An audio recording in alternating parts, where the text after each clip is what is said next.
യാത്രയൊക്കെ പോകുമ്പോ ഒന്നും വേണ്ട, ഒരു വൈകുന്നേരം കുടുംബത്തിനെയും കൂട്ടി ഒന്നിടവണ്ണം അങ്ങാടിയിലേക്ക് ഇറങ്ങി അപ്പൊ പൊരിക്കുന്ന, അല്ലെങ്കിൽ ആ സമയത്ത് ലൈവായിട്ട് പൊരിച്ചു കിട്ടുന്ന ഒരു പഴംപൊരി ഒരു ചായയും വാങ്ങിക്കൊടുത്ത വലിയ മോഹ, വലിയൊരു സന്തോഷ.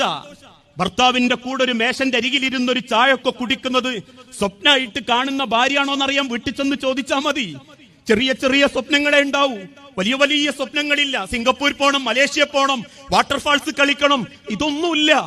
ദുനിയാവിൽ മക്കളെപ്പരവും കുടുംബത്തിന്റെ പരവും അടുക്കളന്റെ 4 ചുമരിന്റെ ഉള്ളില് നേരം 9:45 4:45 അലാറം വെച്ച് എഴുന്നേറ്റ് മൂത്തോക്കുള്ളത്, അല്ലെങ്കിൽ ഇളയോക്കുള്ളത്, മൂത്തോനുള്ളത്, പിന്നീട് ഭർത്താവിനുള്ളത്, അവരൊന്ന് വീട്ടിൽ നിന്ന് ഇറങ്ങുമ്പോഴേക്കും പിന്നീട് അലക്കാനുള്ളത്, അലക്കിത്തീരുമ്പോഴേക്ക് ഉച്ചക്കത്തെ ചോറിനുള്ളത്, ആ ചോറൊന്ന് പാകപ്പെട്ട് മേല് കൈ കുളിച്ച് അസംസ്കരിക്കുമ്പോഴേക്കും പിയാപ്പിള വരുന്നത്, 4:45 മക്കൾ വരുന്നത്, അവർക്കുള്ള ചായ, മഗ്രിബ് നിസ്കരിച്ച് വരുമ്പോഴേക്കും പിയാപ്പിളക്കുള്ള ചോറ്, രാത്രി മക്കളൊപ്പം ഒരു അരമണിക്കൂർ വായനക്കിരിക്കല്, രാത്രി തിന്ന പ്ലേറ്റുകളൊക്കെ കെട്ടി അല്ലെങ്കിൽ ഒന്ന് അലക്കി കഴുകി തിരിച്ചു റൂമിലേക്ക് വരുമ്പോ ആ സ്വപ്നങ്ങൾക്കിടയിൽ ചേർന്ന് നിന്ന് ഒരു സമാധാനം കൊടുക്കാൻ നമ്മളെ ഉള്ളൂ. മറ്റൊരാളെ നമ്മളത് ആഗ്രഹിക്കുന്നില്ല, മറ്റൊരാളും അത് കൊടുക്കുന്നതും അവർക്ക് ഇഷ്ടമല്ല. അതുകൊണ്ടാ പല ഭാര്യമാരും സ്വപ്നം കാണാറുള്ളത്, എന്നെ മനസ്സിലാക്കുന്ന, എന്നെ കേൾക്കുന്ന ഒരു ഭർത്താവായ മതിയായിരുന്നു എന്ന് പറയുന്നവരാകാറുണ്ട്. പ്രിയപ്പെട്ട ഓരോ ഭർത്താക്കന്മാരോടും